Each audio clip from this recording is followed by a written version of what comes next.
கிழக்கும் மேற்கும் வடக்கும் தெற்கும் மனிதன் வகுத்த திசையாகும். உன்முகம் இருக்கும் திசையே எந்தன் கண்கள் பார்க்கும் திசையாகும்.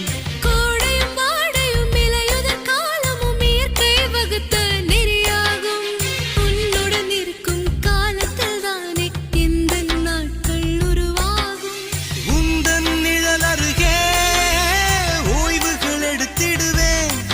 இது